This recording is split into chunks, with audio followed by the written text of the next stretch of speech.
L'île des Fées. C'est en fait un scénario, plutôt une épopée, que j'ai créé il y a longtemps et que je joue encore et encore lorsque j'ai la chance de le faire. C'est un scénario extraordinaire où les fées dominent un monde. C'est un monde à part, nécessairement sur mon monde principal. J'aime l'île des fées pour un paquet de raisons. La première, c'est que le scénario est complètement écrit, pas étape par étape. J'aime beaucoup trop l'intuition et l'improvisation. Ce qui veut dire que lorsque tu joues avec un groupe, admettons que lorsqu'ils ont la chance d'avancer dans ton scénario, ils décident d'aller complètement dans le champ, ben on improvise avec eux. Et le mode intuition, qui est un mode de jeu de rôle que j'adore, c'est simple, si les joueurs proposent une solution extraordinaire, intéressante, amusante, choisissez votre adjectif, eh bien ça vaut la peine d'aller vers leur idée. Et c'est ce que je fais. Donc, mon scénario, à l'origine, faisait 32 pages. Pourquoi je sais 32 pages? Eh bien, ici, où je vis, on a des cahiers qui se nomment Cahiers Canada, et ils ont 32 pages. Ils ont des cahiers d'exercice à l'école. Oui, j'étais à l'école lorsque je l'ai écrit. Avec le temps, je l'ai raffiné, amélioré, j'ai rajouté plus d'intrigues, plus d'énigmes. Donc, j'arrive maintenant à la description. Parce que j'ai le goût de partager avec vous cette folie que j'ai fait de le rejouer à nouveau. Mais cette fois-ci, au lieu d'être un groupe, j'ai choisi un seul joueur. Pas n'importe lequel de mes joueurs. Une joueuse. Probablement maintenant la joueuse la plus expérimentée que j'ai dans mon groupe. D'une cinquantaine de joueurs au total là, qui viennent de s'agrandir encore. Je sais pas si vous avez vu mes autres vidéos, mais je vais rejouer à Donjons et Dragons. Ça fait une éternité que j'ai pas joué, j'ai hâte. Vraiment hâte. Puis si ça arrive pas, c'était pas grave, juste l'effet je vais rejouer à Donjons et Dragons. Ça m'a fait du bien. J'arrive à l'île des Fées. Suffit les préambules. L'île des Fées est un magnifique royaume. Ici la carte. À l'origine, je l'avais dessinée moi-même, à la main. J'aime beaucoup dessiner mes cartes à la main, que ce soit mes labyrinthes, mes donjons ou mes cartes principales. Comme vous pouvez remarquer, elle est filiforme et elle me donnait la possibilité de faire avancer les joueurs étape par étape. C'était important à l'époque quand je l'ai créé. Maintenant, c'est un défi de plus pour ma joueuse. Car passer d'une région à l'autre, c'est simple, c'est difficile parce qu'il y a une magie créée par les fées qui empêche le passage, sauf pour certains groupes. Par exemple, les fées peuvent passer. L'ordre des chevaliers de Feria peuvent passer. Ce sont les chevaliers de la reine des fées qui se nomment Jenna Feria. Le scénario débute toujours de la même façon. Les joueurs sont convoqués par quelqu'un d'important dans leur cercle. Ça peut être un maître, un seigneur, un ami, mais ce personnage-là, je m'assure que les joueurs comprennent que c'est un personnage important pour eux. Ils l'acceptent. Souvent, ils m'aident à choisir. Comme dans ce scénario-ci, cette fois-ci, j'ai ma conjointe. Cette fois-ci, le personnage solo se nomme Neldir Fleur de Rive. C'est une lutina boisée de classe archère.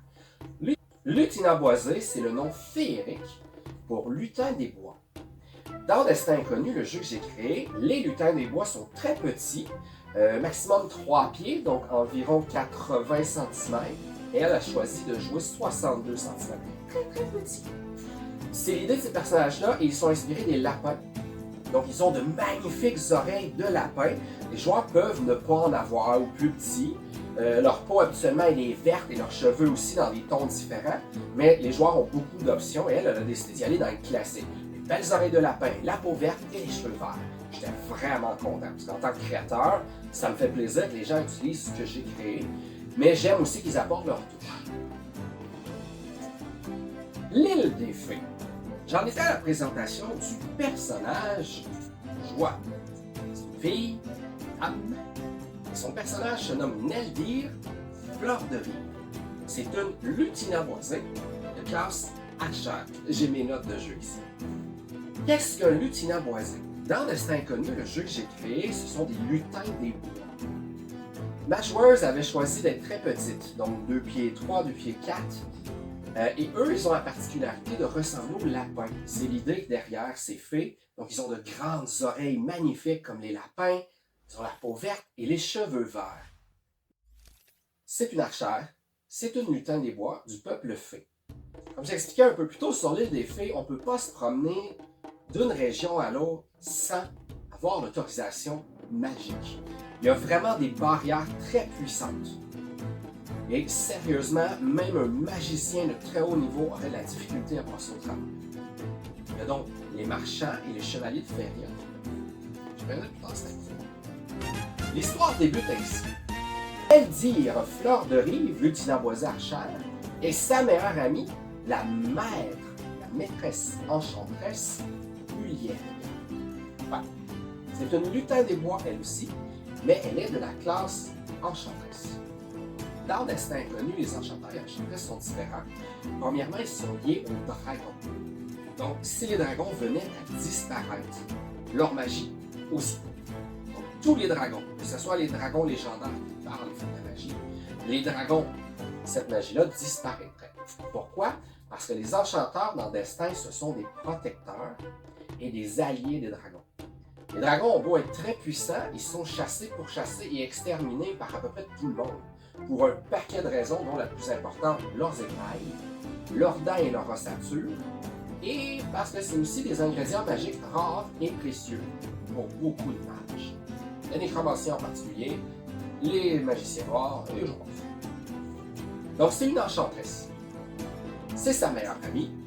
Le scénario débute, il termine la construction de la maison et du laboratoire de Uliel, l'enchanteresse.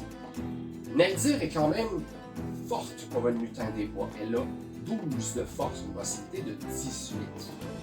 Non, 16, pardon. Leur race, c'est 16. Elle est donc très forte, mais c'est un soldat, c'est une archère. Et dans son historique d'avant-jeu, background, elle a choisi que la seule chose qu'elle avait fait, c'est quelques compétitions, son entraînement de soldat, et voilà. Son personnage est un peu âgé. Elle a 25 ans, si je me souviens bien. Oui, c'est ça, 25 ans, sur une possibilité de vie de 150 ans. C'est quand même jeune. Donc, Neldir Fleur de Rive, l'archère joueuse, revient voir son ami et se rend compte que dans un petit baluchon, un petit hamac suspendu dans un endroit précis, au-dessus d'une pierre magique qui soigne, une fée se repose. Uliel s'empresse de lui dire en chuchotant Neldir, fais attention à ce que tu fais, c'est un chevalier de Feria, il ne peut pas se transformer dans sa forme de guerrier. Les fées peuvent, certaines fées, pas tous, devenir humains. En gardant leur pouvoir de fée, perdre leurs ailes par contre, et là ils peuvent combattre avec plus de force, porter des armes plus grandes, etc. Faire des sorts qu'ils ne peuvent pas faire. Là, celui-ci ne peut pas. Et là, les deux ne savent pas pourquoi il est dans ça. L'archère décide de demander à son ami. Son ami dit j'ai une idée, j'ai un enchantement qui peut me permettre de communiquer avec son esprit. Vu qu'il est inconscient et malade, avec même dit, je vois ce qui s'est passé. L'archère dit parfait, je vais rester, je vais attendre. Jusqu'ici, il faut que vous sachiez que les deux ne sont pas en armure ni en armure. L'archère n'a aucun équipement à part ses vêtements, et l'enchanteresse aussi. Ils sont chez elle, dans leur village. Pas besoin. Donc, au moment où elle lance le sort, le fée se réveille et d'une voix plutôt étrange, un petit peu dérangée par les effets néfastes qui l'affligent, il dit à la joueuse Neldir Fleur de Rive, fais attention, un fléau s'abat sur nous présentement.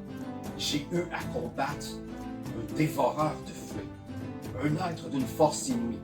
Même mon épée féerique, les rares épées féeriques sont très puissantes. Elles peuvent blesser tout ce qui existe, surtout les êtres du mal. Elles sont vraiment fortes, rares, difficiles à créer, difficiles à manier.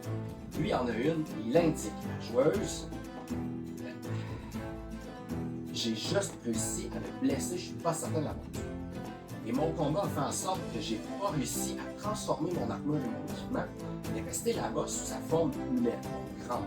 J'ai réussi à m'enfuir et c'est Uliel, l'enchanteresse, qui m'a retenu. Donc, sois prudente, archère. Ici, c'est une archère, je la connais de ses exploits de tir à l'arc. C'est une genre de Robin des Bois, mais sans le côté criminel. Son ami termine son enchantement. Le fils s'endort. Il va tomber évanoui. Et là, elle lui dit à peu près la même chose, en ajoutant « Je perçois un énorme danger. J'aimerais ça que tu ailles le voir. » Mais à ce moment-là, ça cogne à la porte, plutôt ça la défonce. Un chevalier noir humain entre et elles sont obligées de combattre. L'enchanteresse veut lancer un enchantement, puis elle dit à son ami, pendant que je vais faire ça, protège-moi, va chercher un arc un peu plus loin dans le laboratoire, il y a un arc avec quelques flèches. La chasse empresse à prendre l'arc, 3 flèches, et elle n'attend pas, elle tire. Malheureusement pour la joueuse, elle a obtenu un coup critique néfaste. Dans mon jeu, 20 est un coup néfaste. 1 est un coup critique parfait, une réussite extraordinaire. Je me suis inspiré du jeu Œil Noir, pour ceux qui connaissent, ou en Œil. L'inverse de ce que vous connaissez la plupart des éditeurs. Donc, elle obtient un coup désastreux total, un critical flaw, et elle blesse l'enchanteresse qui ne peut plus utiliser sa magie jusqu'à ce qu'elle soit soignée. Le chevalier sort sa hache, qui est étrange, elle boucane un peu, il frappe, elle réussit à esquiver, elle essaie de frapper l'enchanteresse, elle réussit à détourner le coup, la chair, bien sûr. Et là, elle se dit, moi j'ai acrobatie 3, le plus haut niveau d'acrobatie. Elle dit, et j'ai un mouvement, une dextérité surnaturelle. Dans Destin Inconnu, certaines classes, certaines races permettent de dépasser 18. Elle a donc 30 de mouvements, dextérité si vous préférez, ce qui lui permet de se déplacer un peu à la manière de Yoda. Ben oui, les traits des bois sont aussi inspirés de Yoda. Pas juste le vert, hein? Côté déplacement à combat, pour ceux qui ont vu le combat de Yoda contre le Comte Dooku, ou encore contre l'Empereur, Palpatine. Je reviens au scénario. Elle s'élance dans les airs. Elle réussit à sauter assez haut. Et là, elle me dit, j'ai la capacité, j'ai le talent de viser. Je vise dans l'œil du chevalier. Il n'y a pas beaucoup de faiblesse. J'ai pas cette connaissance-là, mais j'ai visé. Je dis, d'accord. Elle fait son jet de dés, coup critique. L'œil est touché. Les dégâts sont énormes. Et le chevalier s'effondre, mais il n'est pas mort. Ce chevalier-là a suffisamment de magie, de protection en lui plutôt, qui lui permet de résister à une telle attaque. Sauf qu'entre-temps, l'enchanteresse a pu enlever la flèche, boire une potion. Elle est très rapide, elle sait ses lutins des poids, autant que son ami l'archer, très rapide. Et d'une force inouïe, elle utilise un grand sortilège d'attaque, qui n'ont pas beaucoup les enchanteurs. Ça se nomme lance-tue-le, tout simplement. C'est une lance qui apparaît, qui frappe l'adversaire, et la lance est adaptée à l'ennemi. Et c'est comme si un dieu la lançait du haut des cieux. Ça n'en fait des dégâts. C'est mortel. Il ne fait pas de dégâts, c'est mortel. Le chevalier, mais c'était un peu voulu. Là, je sors du contexte du scénario. En tant que maître de jeu, c'est prévu. J'aime que ce scénario-là, l'île des Fées, débute avec une petite baston. Les joueurs gagnent. Pas nécessairement pour leur donner des points d'expérience, les faire arriver rapidement au niveau 2, mais pour que l'action et l'intensité soient présentes dès le départ. On sache que ça va mal. On s'entend que le chevalier noir, c'est pas un petit chevalier. C'est rare que les chevaliers noirs au niveau 1, c'est plus sur du niveau 5, 6, 10, 50. Surtout avec de l'équipement machin. C'est pour ça. Immédiatement, les deux filles sont un peu sur le choc, sous le choc.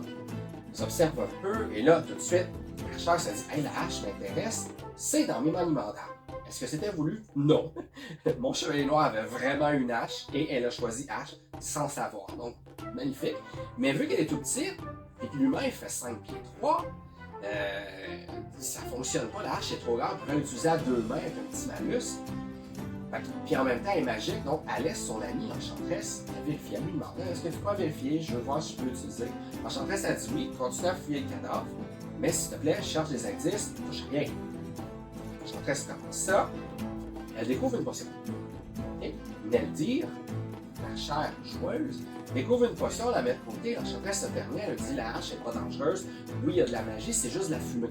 La hache est bien faite dans un acier solide noir. Et la fumée, c'est comme un petit surplus, comme une illusion. Mais c'est la vraie fumée. Elle regarde la potion et elle dit « Ah, c'est une potion de force permanente. » La joueuse ne sait pas, c'est une joueuse d'expérience. Elle sait très bien que lorsque je dis « potion de force permanente », c'est des potions positives. Et là, elle me dit « Bon, mon personnage n'est pas super intelligent, il n'est pas super sage. Elle vient, oui, mais elle a confiance en son ami, elle voit. » Je la regarde, je dis, tu es certaine? Elle me dit, oui, je la vois. L'enchantresse, j'entends en passant l'enchantresse, je dis, quoi? Tu l'as vu? Et voyons donc, tu sais. Ok, je n'avais pas fini d'analyser. Et là, je lui réserve la surprise, ça c'était prévu, si elle la buvait. C'est une potion de force plus 2 permanent, ce qui lui a donné 14, donc elle est rendue très forte pour une lucine empoisée, un lutin de bois. Mais malheureusement, c'est aussi une potion de gigantisme. Donc, elle est rendue de taille humaine. Et le plus fou, c'est que le troisième effet, c'est une potion extrêmement puissante que le chevalier voulait utiliser pour lui, mais qui n'était pas certain. Il aurait pu, mais il est mort trop vite, là. On s'entend, même pas 2 tours, 2 attaques. 3 tours, c'est rapide. Lui, il était plus porté à combattre. Je reviens. Le troisième effet, c'est qu'elle pouvait changer la couleur de sa peau et de ses cheveux. Ce qu'elle n'a pas fait. Ensuite de ça, les deux ont commencé à regarder, ils voulaient se débarrasser du cadavre, mais en même temps, ils voulaient savoir d'où il venait, ce chevalier. En plus, ça fait partie de l'intrigue. Et avant d'aller enquêter, l'enchantresse dit, je vais lui enlever son armure, et moi enlève l'armure, vérifie, il n'y a rien d'autre de particulier. Là, la chère, elle dit, j'en ai pas d'armure. L'enchantresse a un pouvoir d'agrandissement et rapetissement. L'enchanteur peut faire ça, n'importe quel objet, tant qu'il ne soit pas trop magique. Alors, elle dit, tiens, je vais la réparer, c'est aussi le pouvoir de réparation. Et comme l'enchantresse, elle est une maîtresse, une maître, elle les a les enchantements. Donc, elle répare l'armure, elle fait un ajustement, la chante dit, tiens, parfait, je vais l'essayer. Et là, l'armure, il se passe un autre truc bizarre, ça s'ajuste parfaitement à elle. Ça devient une armure composée de ouais, c'est une excellente armure, c'est l'armure la plus lourde qu'un archer peut porter dans le jeu. Donc, elle débute le jeu avec une hache magique, plus de force, plus grande, elle garde ses caractéristiques d'archère et lutin des bois, et elle se retrouve avec une bonne armure qu'elle peut porter. Elle décide d'aller engager un guerrier sylvestre de la Terre. Les guerriers sylvestres, c'est un peu comme les Rangers, mais la différence, c'est que dans mon jeu Destin, c'est beaucoup plus des guerriers druides, vraiment guerriers et druides, et ils peuvent choisir un élément.